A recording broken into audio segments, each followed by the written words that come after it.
Have you ever covered a carpet stain with a rug, ignored a leaky faucet, pretended your half-painted living room is supposed to look like that? Well, you're not alone. We've all got unfinished home projects, but there's an easier way. When you download Thumbtack, it's easier to care for your home from top to bottom. Pull out your phone and in just a few taps, you can search, chat, and book highly rated pros right in your neighborhood. Plus, you'll know what to tackle next, because Thumbtack is the app that shows you what to do, who to hire, and when. So say goodbye to all those unfinished home projects, and say hello to caring for your home the easier way. Download Thumbtack and start a project today. Welding instructor Alex DeClaire knows firsthand how VR training platforms like ForgeFX can help meet the demand for skilled workers. Anywhere you go look, there's going to be a shortage of welders. VR training can help welding students learn the skills they need to begin and advance in their career. The beauty of virtual reality is it simulates that exact muscle memory that they need. Explore more stories like Alex's at meta.com/metaverseimpact. We're coming, and we ain't backing down. We don't need a bunch of cats in here looking in the mirror. Everybody just do your job! You understand that? Hey, will you shut up? I'm bitterly disappointed with the officiating today. Guys being dudes. And they run through our like through a tin horn, man. Thank you, Lee. Alex, this is day 5 in a row. I think we've seen each other. Day 6, virtually. The first time we haven't seen each other in quite some time, not in person, my good friend. Yeah, you and I got a lot of FaceTime this week. Richard was in Los Angeles with Sports Illustrated for the Rose Bowl. We were there together. We will, of course, be with Godfrey on Friday and Saturday in Houston for our live show that we'll tell you more about soon. We played 2 rounds of golf, Richard. Richard and I both love golf. It's one of our more embarrassing traits, but we had fun. The play wasn't good, but the conversation was. It's not embarrassing. You ever talk to you talk to regular people who don't like golf, and they're like, you paid $50 today to go and whack that thing around a field for 4.5 hours. Look, if you don't get it, you don't get it. But if you get it, you get it. All right. You absolutely do get it. Godfrey doesn't get it. Godfrey's had invites to golf courses that you or I would probably commit a capital crime to play on. And he's like, what is golf? What is that Right. sport? We need to do like a kind of brain swap between him and us. Maybe we can take advantage of that one day. Richard, it is you and me here today. An interesting kind of short week for all of us between the playoff semifinals and the FCS and FBS national championship games coming up in the next few.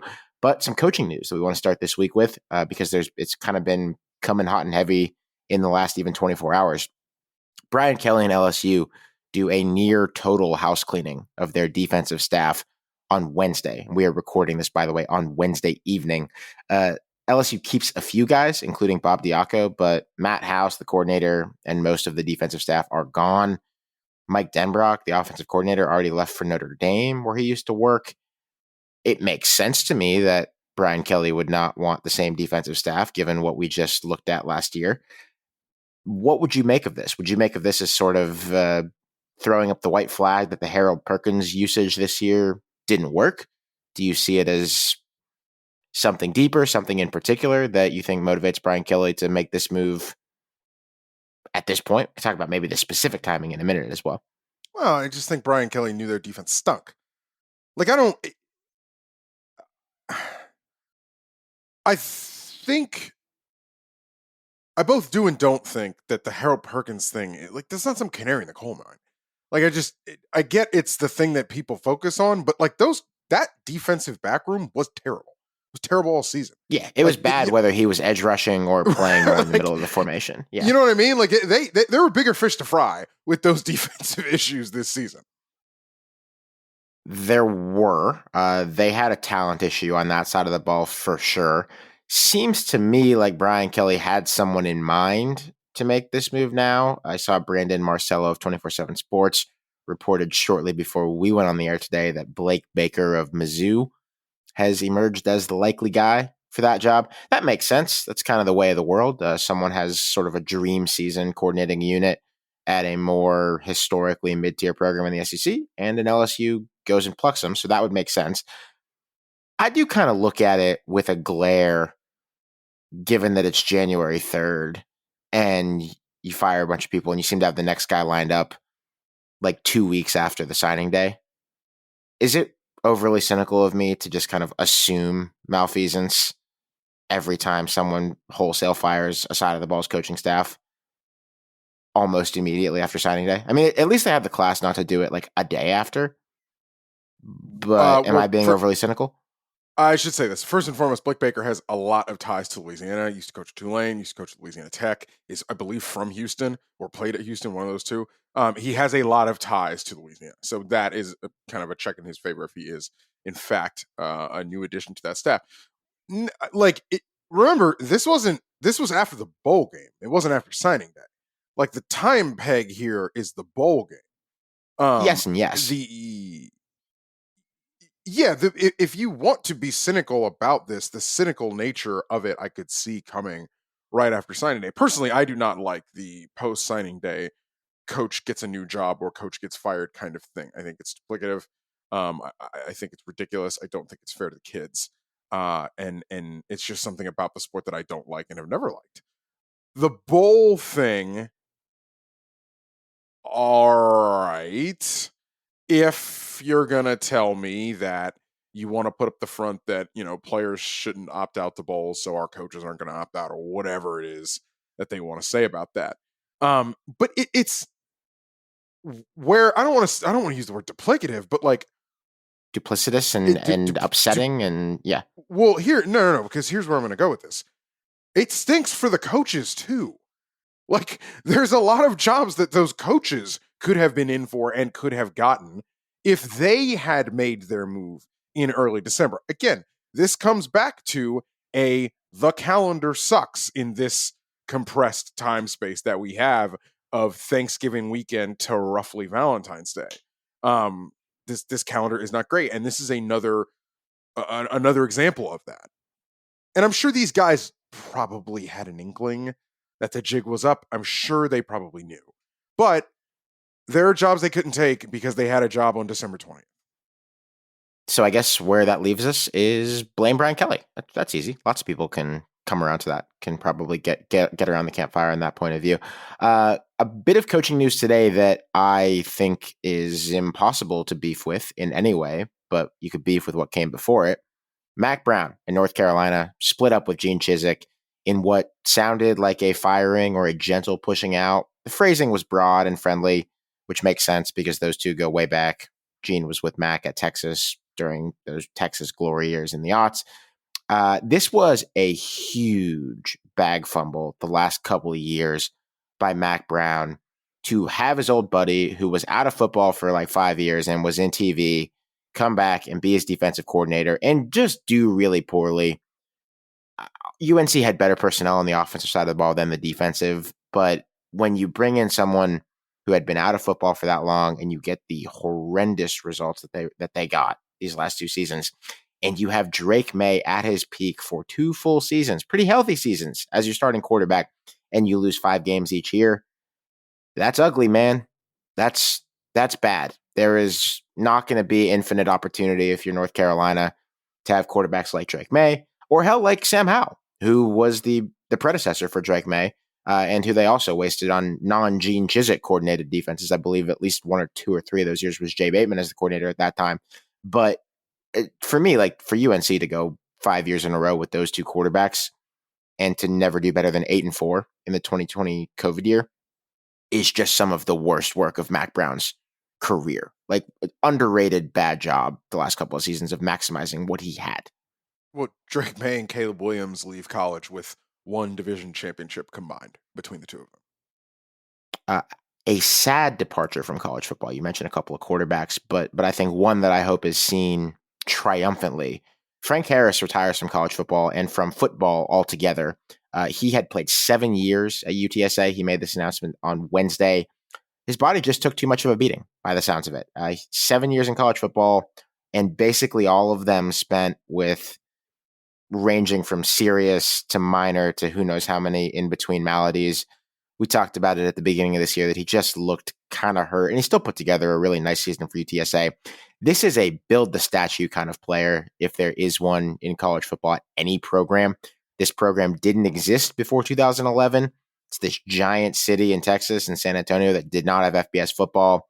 And it wasn't a very good team for a long time. And Jeff Traylor will get a lot of the credit, and he should, for making them into what they are at this point, which is one of the best programs outside the power conferences. But Frank Harris is right there with him as an equal partner, in my opinion, in the building of this thing. Tore his ACL twice in his first couple of years in college. Finally got to play in 2019. Shoulder injury knocked him out after 4 games. And he just sticks with it. And then the next 4 years, he basically rewrites the still young UTSA football record books in every record that matters and gives them like all manner of their best moments in the young history of that program. UTSA has an American invite and plays in the American because of Frank Harris.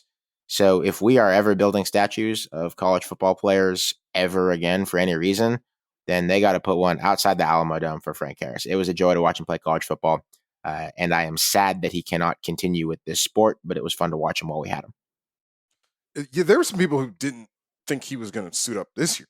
I mean, it was bad. It was bad, but he did what he wanted to do, and he led UTSA to the doorstep of right where we thought they were going to be in June. After obviously that September was looking real shaky. Yeah, he didn't look at the beginning of this year like a guy who should be on the football field. And I really respect that he got through it, that he played it out. He didn't have to. The sheer volume of stuff that went wrong with his body over the last 7 years, and even the last 4, while he was taking UTSA from a completely anonymous Conference USA program and putting them in a station where you're going to look at that team for most of the foreseeable future and think that might be a playoff team in the 12-team playoff, was incredible. And so much of that is down to Frank Harris. So bon voyage and happy trails to a really special college football player. Richard, I'm excited because we're getting back together. I haven't seen you in 1 day as we record this, and it'll only be a couple more before we get to be back in the same place. You know what we're doing? I think the term is separation anxiety. Separation anxiety. It's exactly what it is. It is Split Zone Duo Live, presented by Home Field Apparel, live from Rockefeller's in Houston. Doors at 5, show at 6 on Saturday night, January 6th, 2 nights before the national championship game. We are so excited to have so many of you there, having bought your tickets already. Michigan fans, Washington fans, we want to see you there now that you have been able to firm up, solidify your travel plans to Houston. This is really exciting for us on a lot of levels. I think one of the big ones is that Home Field Apparel is our longest standing partner. They've been with us since before we had even congealed into this trio and made an official podcast.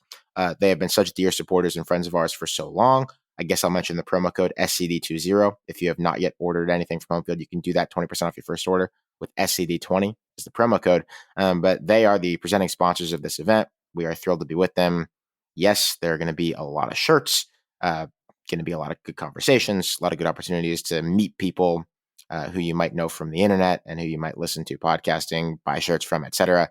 So it's going to be a blast. And there's a lot of folks that we're really thrilled to have at this event. Nokian Tires, the inventors of the winter tire, are tremendous friends of ours, great partners as well. It is vital all times of the year, but especially this time of year, to have reliable shoes on your ride, and nobody does it with more care than Nokian Tires. We are thrilled to have them there. And also Good Times on Tap. Yingling Flight is raising the bar for light beer. Greatly appreciate their support of this show as well. And yes, there will be a bar tab at this event, so everyone will be able to enjoy responsibly and have a wonderful night together in Houston, Texas, to celebrate the season and preview the national championship game. These shows are a ton to pull together, so we're very grateful to everyone who has helped bring it to life, led by our presenting sponsor, Home Field Apparel, and also Nokian Tires, Yingling Flight, raising the bar for light beer. Going to be a wonderful time. SplitZoneDuoLive.com for tickets. Alex, we would be remiss if we did not also thank our partners at Substack, who are lending us some support for the event as well behind the scenes. Substack has been a great tech partner for us, and it's been a really, really good relationship that we've struck up with them since we've moved SplitZoneDuo.com and our subscription premium product over to Substack. And so we do thank Substack for their support as well. Yeah, very much so. Another thing that is happening in Texas on Saturday is the FCS National Championship game. Now, I have worked this out, and truth be told, it's going to be pretty tough if anyone wants to do both of these things. So I'm not going to do dishonest advertising. Well, Don't tell them to go to that game. They need to be in Houston. Is where they need to be. You can watch the damn thing on TV. I will respect it if you are a fan of FC. If one of these teams in particular, I won't. And you're at Frisco, then we hope you'll listen to the recording afterward. But yeah, bring your ass to Houston. You know what? You're right. I'm being too nice. If you're a South Dakota State fan and you're going to Frisco, forget about it. Houston. Forget about it. This will be a great game. This is a 1 versus 2 matchup. These are the two big heavies that were supposed to be here, and they have both made it so. And it's I think much like the playoff national championship that, of course, we will talk about shortly, it is a styles clash. Montana is fireworks. It's explosive. It is an offense with dudes on dudes on dudes who will make you miss in the open field and who can put up really just aesthetically pleasing, gigantic point totals. And South Dakota State is sort of on like the 2011 Bama or the 2021 Georgia, or hell, the 2022 South Dakota State program, which is that they just have a phenomenal defense, a defense that has been as dominant as any unit in Division I all season.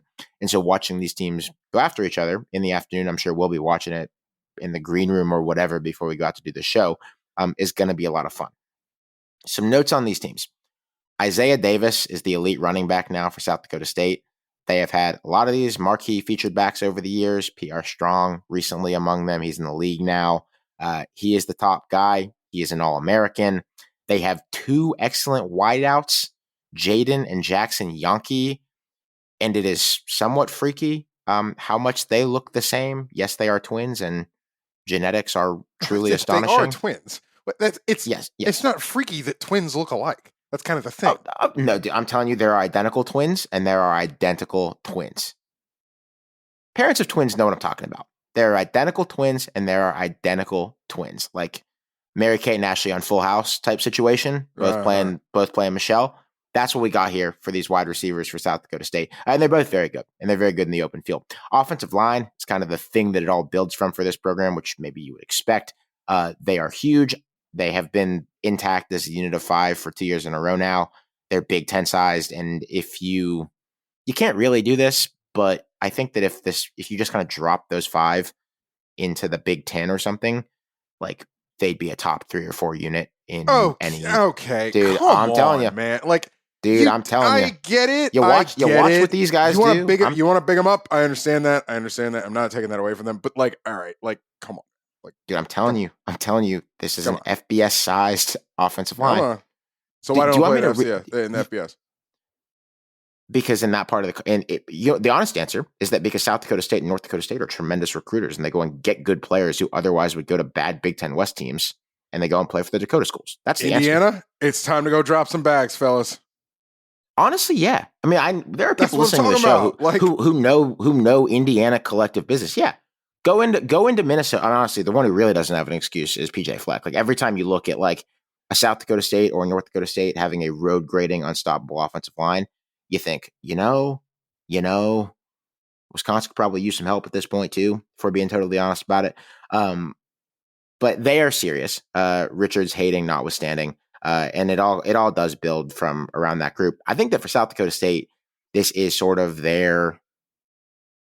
I don't think their fans are going to really like this, and it's a little bit reductive, but it's kind of their North Dakota State moment in that they won the title last year. They have supplanted their rival at the top of FCS, and now this is an opportunity to show that not only can you kind of build the foundations of an honest to goodness dynasty, but that it has continuity across coaching staffs, because John Stiegelmeier, who had been their coach for 26 years, bounced after last year, retired, well-deserved. They elevated Jimmy Rogers, defensive coordinator. And now if South Dakota State wins this game, like you're looking at, I mean, goodness, like what is the horizon? Like how long could they do this? I mean, we have seen that you can do it. Underselling what the Bison have built so hard.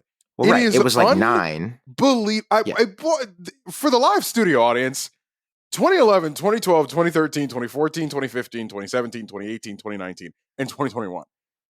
We got a long road to hoe, baby, before we're holding a candle to what's happening in the Fargo Dome, all right? What was happening? Be for real. I'm being for real, but I think you're going for the shock value here and making it sound like I'm saying something I wasn't saying. I'm going for the shock value? My point is that North Dakota State built that dynasty and sustained it through 3 coaches. It kind of died under the third who just left, and they hired Tim Polasek. They're in the championship game last year. They have been in the championship game almost every year for over a decade. That is what they do. But my point is that for South Dakota State, if you want to have what your rival had, which I'm sure they do, who wouldn't want to have that? First thing is A, winning 2 in a row, and B, like continuing to be as dominant as they have been from one coach to another, because their legendary program builder rolled out after last season. Again, well-deserved. They elevated the defensive coordinator, and it's been outstanding. Obviously, the defense has been, as I mentioned, like basically unscore-uponable. They've given up 10 points per game. There's pretty much nothing that they don't lead FCS in. So they're good. And this is a chance for South Dakota State to start to lay that groundwork that not only are you like the best program in the country right now, but that you are like that kind of program that could be a burgeoning dynasty. That's the opportunity that's there for them. Montana has not won this thing since 2001. Been a long time.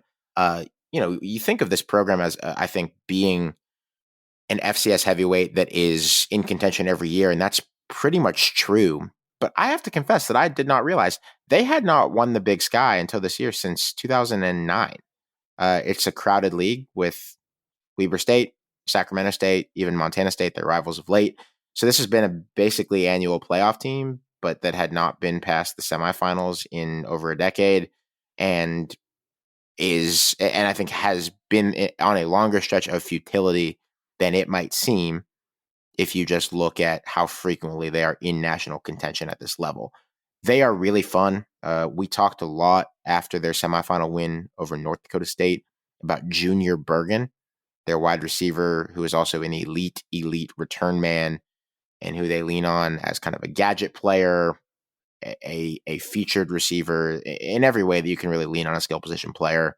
Montana and Bobby Hawk do lean on Junior Bergen. They have 2 other really good receivers, Keelan White, Aaron Fontes. You'll see all 3 of them. They are not like maybe the archetype of either a Missouri Valley or a Big Sky team of, you're in a cold part of the country. You're going to get these road graders who are going to bully people. Like, this is a skill position driven operation right now. Quarterback is Clifton McDowell. He goes up against Mark Gronowski, who has been South Dakota State's guy for a little while. And if you think that styles make fights, and you think that it's enjoyable to watch FCS's version of like the current Washington team against FCS's version of, let's just say Iowa's defense without mentioning the offense, like that's going to be fun. I don't know that you could do that, but that's like, I think when Montana has the ball in this game, and when those guys, those great wideouts, are trying to score against South Dakota State, which just basically doesn't give up points, that's deeply enjoyable. So I'm excited to watch it. Also, a note to Montana fans, rest in peace, Don Reed, the essential coach who won their first FCS title in 1995. It's kind of a legend there because he not only did that, but he went 10-0 against Montana State. Very offensively innovative coach. He passed away just this week at 90. I'm sure there will be some pretty heavy Grizzly hearts as they play that game. So thinking about all of you. And it's going to be good, man. I mean, this game occasionally in the past has been a blowout because especially in the years that North Dakota State would just line teams up and knock them down. I think South Dakota State has that capacity to shut down pretty much anybody in FCS and most of FBS if they were given the chance. But I expect competitive here. I think it's going to be a ton of fun. To Houston we go, not just for the live show, but for, I think, what many people are calling the undercard of the weekend, the second most important thing happening in Houston this weekend. Michigan, Washington, national championship game. What's the word for it? I just don't know how to call this one yet. I don't have a lean yet. It's Wednesday night. It was Wednesday night. I just got back from LA. I have not actually dug all the way into who I think, or gotten all the way to, I should say, who I think is going to win this game. I think this game, and we'll get to it in a second, but I think this game ends up just so script dependent. And I think that, for me, is the most exciting aspect of it. Who can assert themselves? Who can assert their will in this game and make it at the pace that they want it to be played at. I think what's fascinating here is you really had two semifinals that were sort of the same team or the same sort of profile of team. They played each other, the best team won, and then they get to this now styles make fights, as you said earlier, kind of not mirror image, but kind of inverse image of each other as far as these teams are concerned. Richard, one of the things that you just said that is like really kind of tripped something in my head. You said you haven't dug all the way in to get a lean yet. I don't think that the coaches have dug all the way in, and it's going to be pretty hard for them to do that because of the way the calendar fell this year. This is less than a week for these two teams to get to know each other, and I'm not sure how much pre-semifinal prep they might have done for each other in the eventuality that they would play. Probably be smart to have a few of those analysts looking at that, and I bet they did, each of them. Why was Connor Stallions in Pasadena? My man, your remit was in New Orleans, brother. You're in the wrong place on Monday. Come on now. He was what are we very doing? much in the wrong place. I would guess, I'm not sure that either Jim Harbaugh or Kalen DeBoer has been asked about this, much less admitted it, but I would guess that there have been some people in those buildings kind of taking a deeper tendency dive into the other for a little bit. That would make sense to me as a thing to do with all of December, but I don't know that for sure. And either way, it's a quick turn with 2 cross-country flights between Monday night and the next Monday night when you play again. And these guys didn't get home until the wee hours of the morning on Tuesday. And you got to go to Houston. I'm not sure what day they're traveling, but probably Friday. Okay. They get in Friday. I mean, it's a quick turn for everybody here. I think that's a little overblown, to be honest with you. I do know one coach. I do know one coach at a Big Ten school who told me today. He's like, "Yeah, I gave Washington everything I had on Michigan." So, yes, they are certainly not leaving any stone unturned. But now it's a regular game. What do you have an army of staffers for? The Connor Stallions joke notwithstanding, if you're Michigan, what do you have all these people for? I'm sure they will have scouted Dustley, Harbaugh, obviously from his own NFL background. You know how to plan for a bespoke opponent that you didn't know probably you were going to play, perhaps. And I'm sure Washington and the gang are going to be fine. Richard, what's your impression of the timing coincidence that the NFL's firing day is the same day as the Jim Harbaugh National Championship game? I think it's very funny.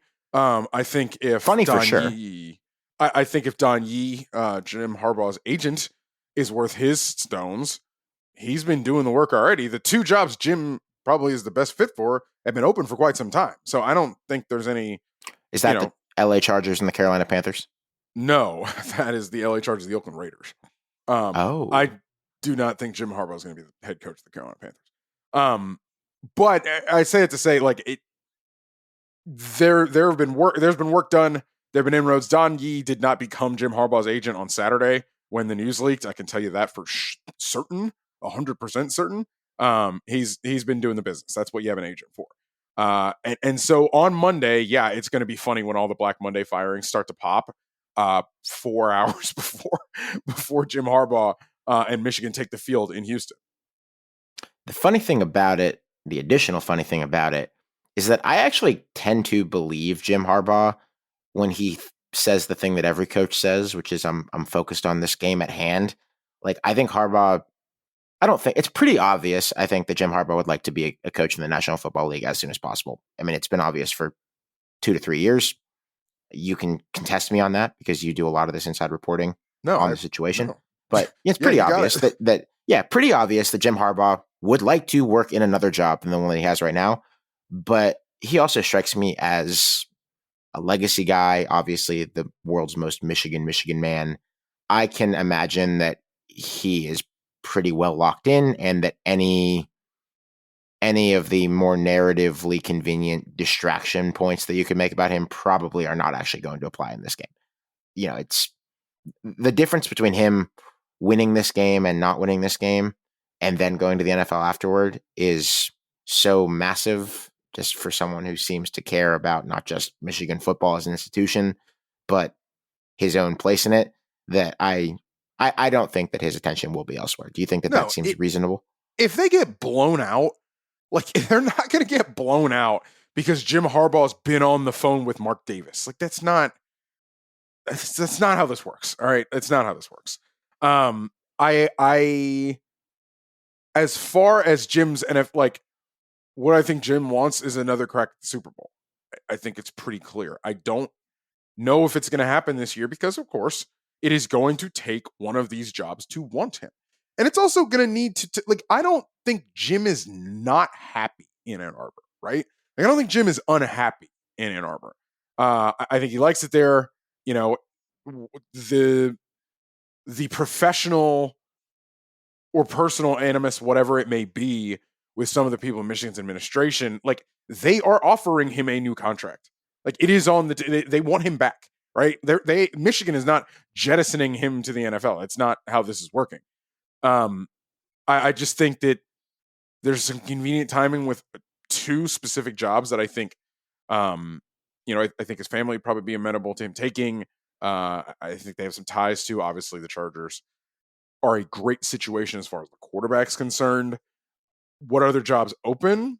We'll see. I think that there's also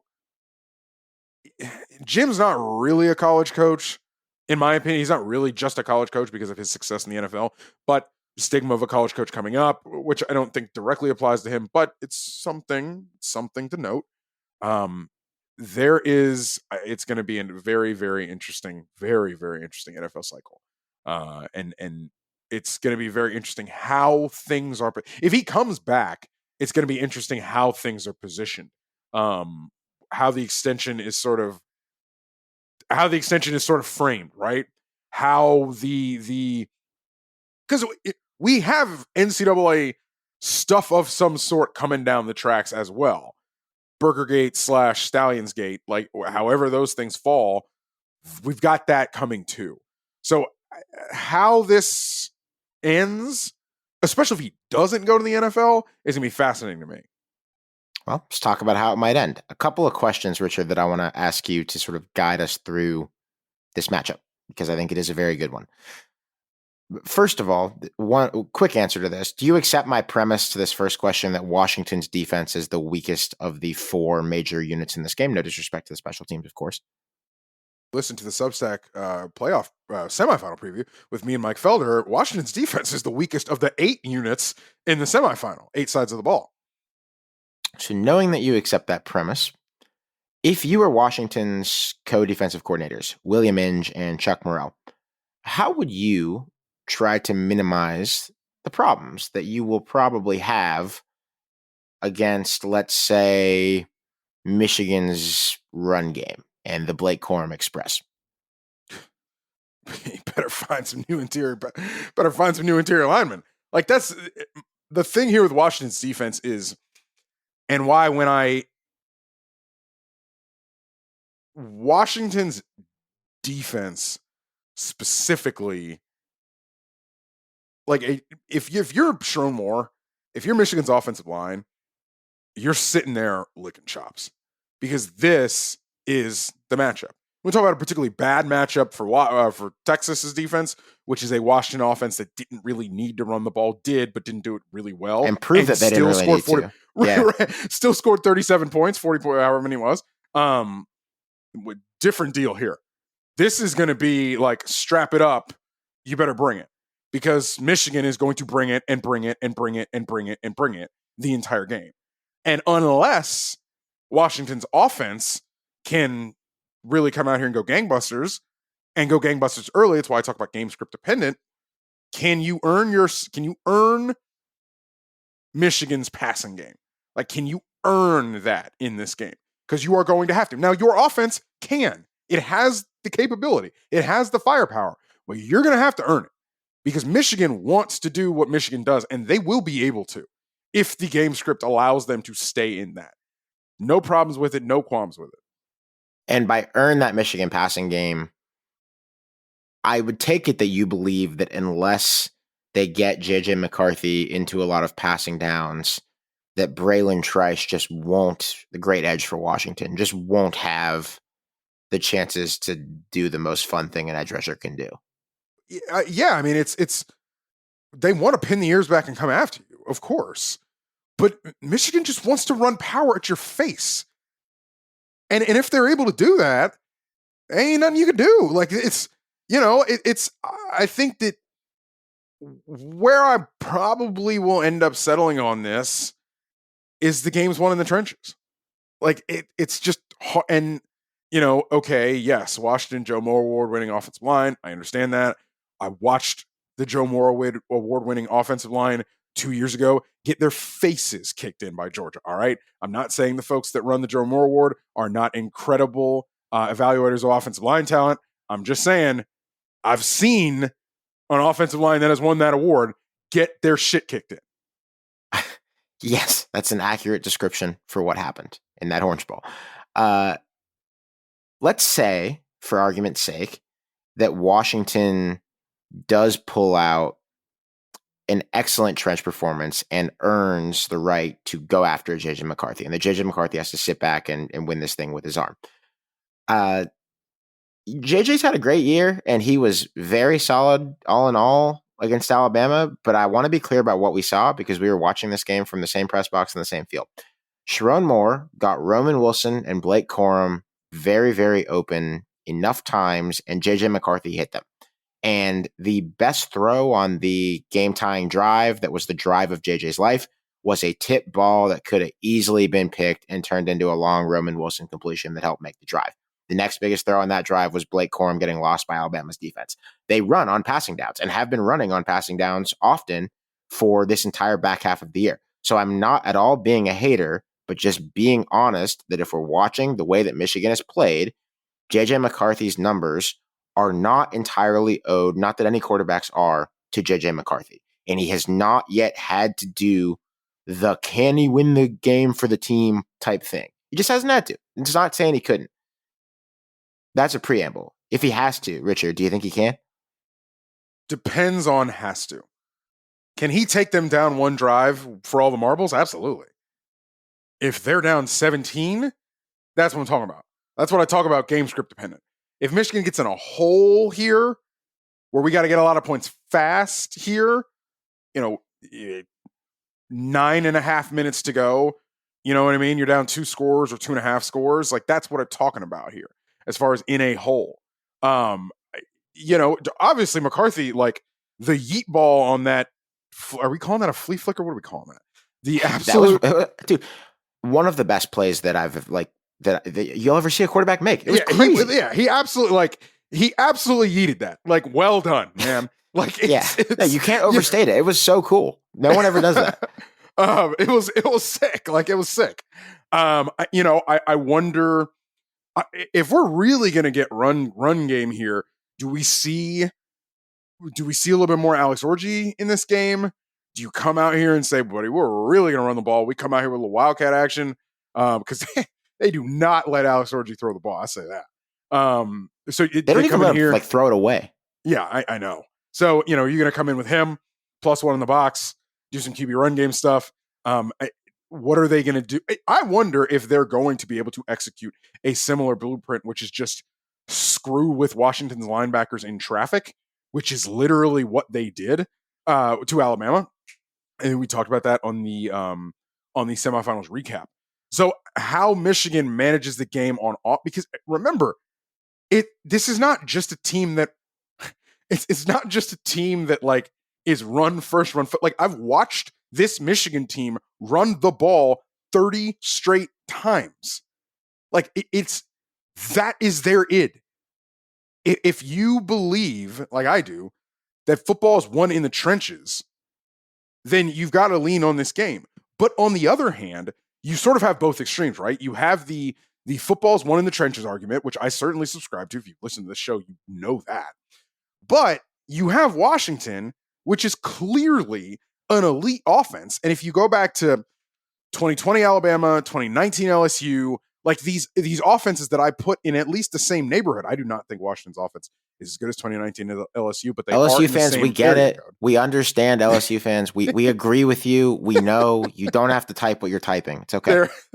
They're in the same area code though, especially with those 3 NFL wide receivers. Elite offenses are really, really hard to stop. So Mike McDonald, who was in his bag. Or Mike McDonald. Jesse Minter. Sorry, I got my Ravens. It's Harbaugh, okay. No, everyone yeah, knew what you it's- meant. Everyone knew what you meant. Yeah. Jesse Minter in his bag on Monday. He's on his other Harbaugh externship right now. He'll probably be back. Yeah, who knows? Jesse Minter certainly in his bag, defensive coordinator, Michigan. So when has Washington looked the worst this season? Is by far the game against Arizona State. When they could not, I mean, they couldn't do fuck all in that game on offense. What Arizona State did a lot of in that game was basically come out and say, look, we're going to go 6 across on the line of scrimmage, and we're going to come. And a couple times we're not going to come. We're going to drop 2 out. We're going to drop 1 out. We're going to bring blitzes from different directions. Like, wait, and I don't know if Michigan's going to try to do that. I don't know if Minter wants to do that, but it is a blueprint, and it's probably the most not probably, it is the most extreme blueprint for how to get after Washington and how to make Michael Penix, just take a beat, right?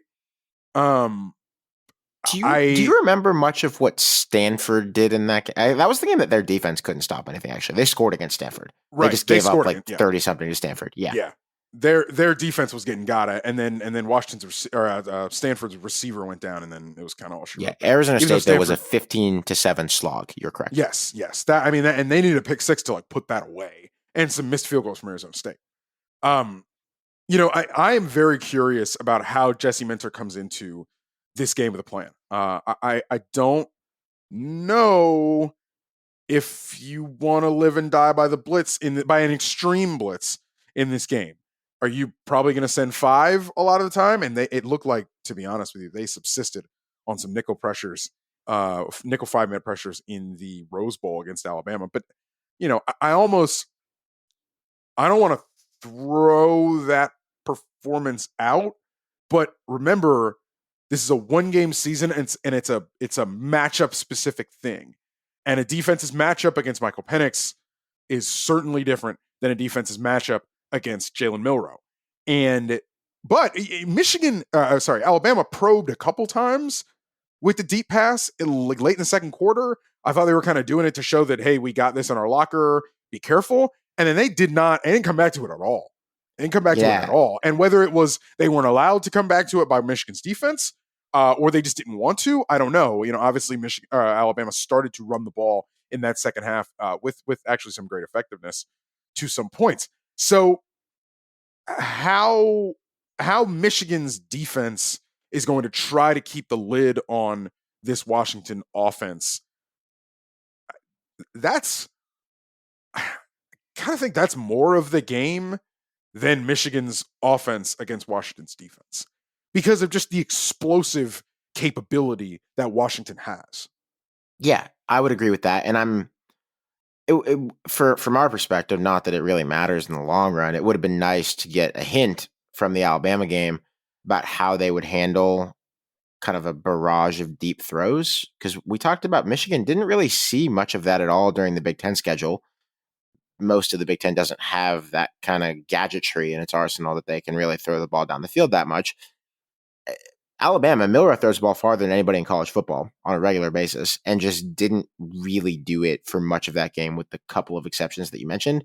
So we still don't really know.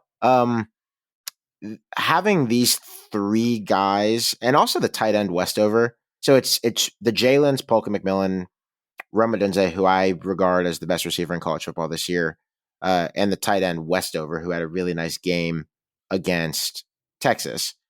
And so there's like Giles Jackson's been in there a couple times. Like it's not even just the 3. Like they have 4th and 5th guys who occasionally you don't have to go 9 deep. You know what I mean? Like I guess my point is, it is the 3 are the headliners, and you'll keep 1 into block, maybe you'll keep 2 in the block. But the point is, you have to cover a lot of dudes effectively on every passing down. And the thing that would scare me if I were Michigan, I went back and watched the Sugar Bowl much more closely, because as we admitted fully when we did the quick reaction, we were just less engrossed in that game because we had missed much of the first half, or watched it on a little YouTube TV screen on your phone. And we're watching it quick and raw from afar, as opposed to literally being at the Rose Bowl. On the rewatch, Like, what did Texas's defense even do that bad? Like, we talked about the one cornerback who got absolutely toasted by Roma Dunze on the long pass interference call, but most of these Penix throws are just clown throws. Like, guys are just, they're right there. It doesn't matter. You have guys hitting them. It doesn't matter. Like, that would scare me if I were Michigan. Like, you could cover, especially a Dunze, really well, and you'll get shit for it. Like, you won't necessarily pay off at all. And how do you analyze a game like that? Like, I don't know who's gonna win a jump. Actually, I do. It's gonna be Roma Dunze. He wins jump balls. Well, they're called 50-50 balls for a reason. It's they're 60-40 balls for him. Sure. And with Penix, like, the ball is just in the right place. Like, it was just in the right place on Monday night. I mean, there's no ifs, ands, and I talked to some coaches in the run up to the Sugar Bowl who actually said, like, Penix gets happy feety, and they were wondering if Texas could do that. They could not, obviously. So, man, I don't know. It just, who is going to get the upper hand in this game, and how are they going to get it? Is just, it's so fascinating to me to see how one of these two teams is able to really do what they do, and take this game. There have been a lot of theories circulating the last couple of days about the way that Michael Penix Jr. has been perceived nationally. Specifically, this idea that he had a really underrated year because a lot of people just didn't watch him. I don't know about that. He finished, really know about that. He finished second in the Heisman voting, and truth be told, I think that was correct. Like, I thought Jaden Daniels' numbers were so exceptional that I was cool with him winning the Heisman. But I saw something else today that I'm wondering if you could unpack for the people who are listening. This was going, I don't know, somewhat viral, half viral maybe, on the website that used to be called Twitter. People have been doing this throughout the year, I gather, where they'll mirror Michael Penix's footage, and so they'll show him as a righty because he's a lefty. I did see that, yeah. And people are saying things like, you don't appreciate him unless you watch him as a righty. What? This one just flew over my head. Okay, you don't get it either? You find it weird as well? I don't. I have not seen that. I saw the video. Somebody sent me the video of him, like, throwing righty, like reverse or whatever. Look, there is an uncanny valley effect to watching a left-handed quarterback, because, like, the last two good ones are pretty much Tua and Michael Vick. Who are we talking about? Vic and Vic. Oh, Tua. Vic and Tua. It's like Tua and Michael Vick. Tua, yeah. Those are the only two pretty much worth it. So yes, there's an uncanny valley effect of A, watching a lefty play quarterback, and B, watching a lefty play quarterback in basically what is a reverse Phillip Rivers. That's, to me, the release is Phillip Rivers. It's 3/4 shot putty, but the ball flies off his hand. Like, it jumps off his hand. It's not a trebuchet release. It pops. It goes.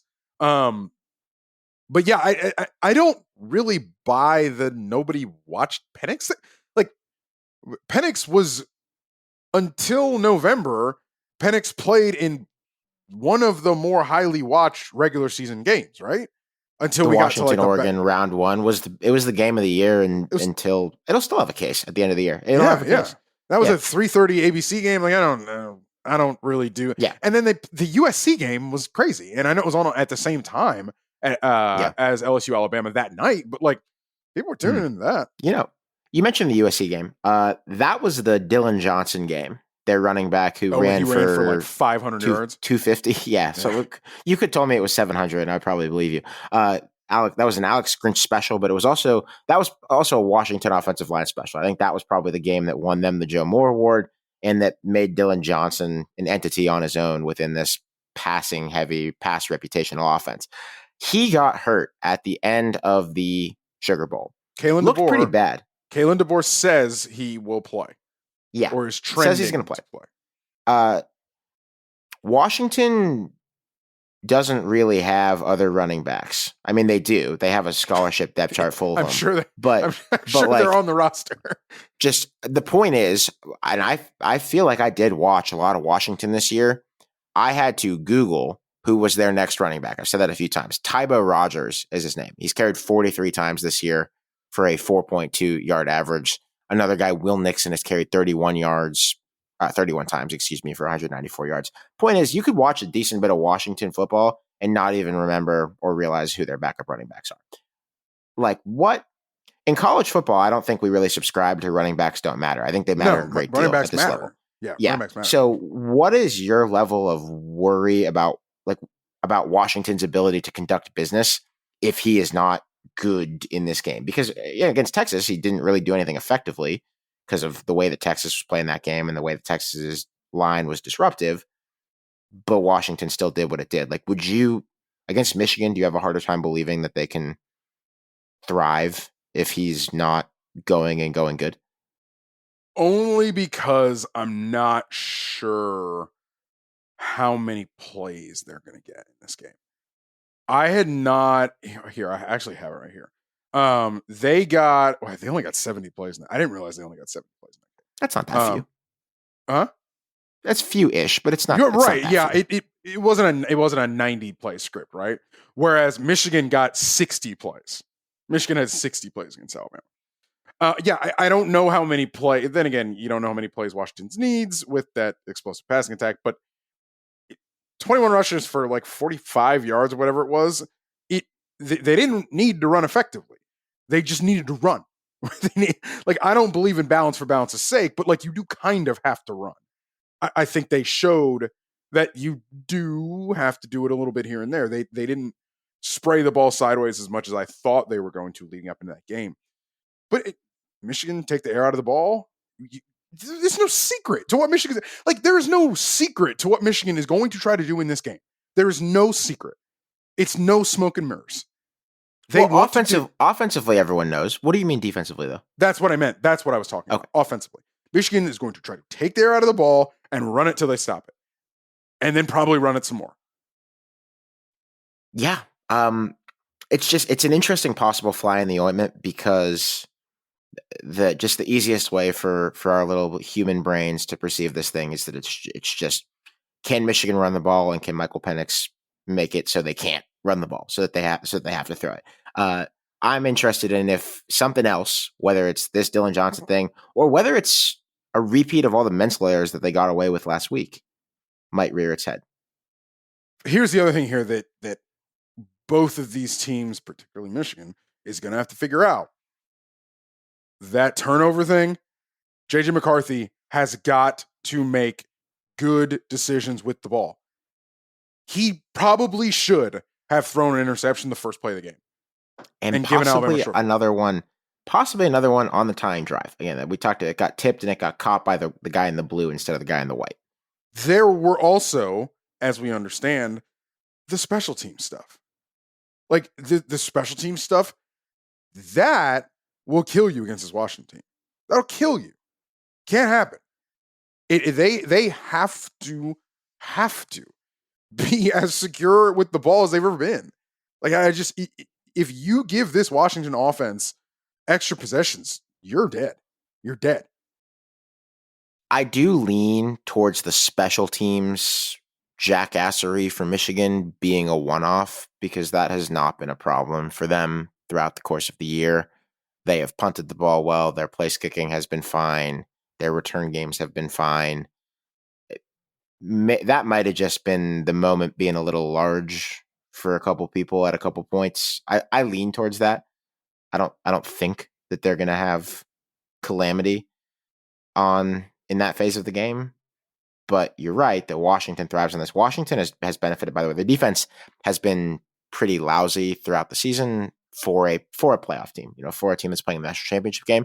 But they have benefited, Washington have, from tremendous field position. The average start for drives against Washington has been the opponent's 25-yard line, which is a long way to go. Basically just starting off a touchback every time instead of playing with only in the low 70s or 60-something yards to defend on a given drive. So I agree with you. I'm interested in all of the potentially non-sexy stuff that could decide this thing that isn't the obvious things we're talking about, whether it's Michigan's run game or Penix or whatever.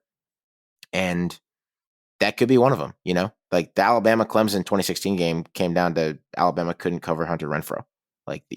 There's I don't know why that's the one that comes to mind, but every national championship game has those things that help swing it. Even a much better example, the onside kick, Alabama-Clemson in 2015. Perfect example. So what will that thing be that will disrupt the way that we're thinking about this game? excited to find out, Richard. Washington's opportunistic defense, and buddy, you want to talk about opportunistic? Last play of the game, semifinal on the line, they made a play, and they have just been making plays when specifically they need it. Michigan is not afraid to go for it on fourth downs. They're not afraid to get into these high leverage spots. Can Washington again take advantage of the high leverage spots? All right, pick it. Yeah, I'm glad you brought it up because we shouldn't hide. No, You want it straight up, it. or you want it straight up, or you want it spread? What is it? 3.5, 4.5? I think it's 4 right now. Let me. This is going to be a moving target all week. Sure, call it 4. Call it 4. Call it 4. Call it 4. Yeah. Yeah, man. Getting more than a field goal, Washington. Getting more than a score for anybody in this game, I would take the points. I think I'm gonna take Michigan. All right, but because gambling is just a social construct and the game is real. I think I like Michigan to win this game as well. Yeah, no, it can't be a coward. I mean, we have a football podcast. It's not life and death. The nuclear codes aren't here. They're not gonna throw you in the Hague for picking the wrong team. No, they are not. And last year I had TCU to cover in that national championship game. Didn't quite work out. Yeah, Michigan. I think Michigan overall. The reason being that I'm not sure JJ is going to have to do the thing that we're not sure he can't do.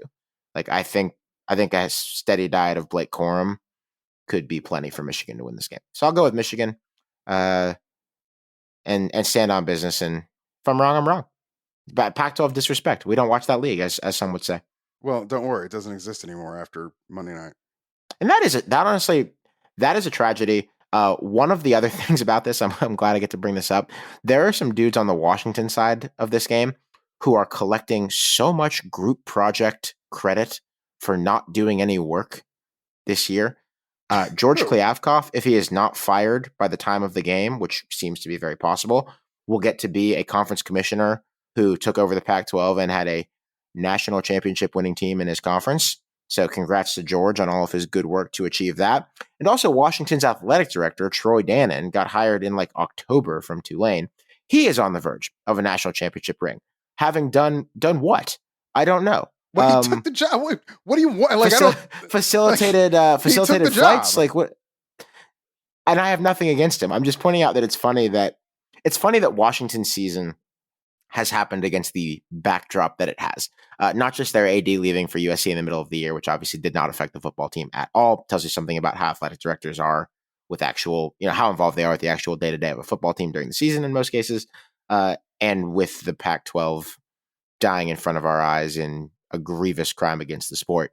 It would be cool if Washington sent it out with a win, but that would probably be cold comfort to Washington State and Oregon State. So, I mean, the Big Ten would probably claim credit for it either. Oh no, Richard. Jesus. The Big Ten's gonna claim it anyway. Yep. I just realized this. Dude, the Big Ten is gonna put out a press release on this thing no matter who wins. Right. That's right. Goodness. All right, that's the end of the show. Hang the banner.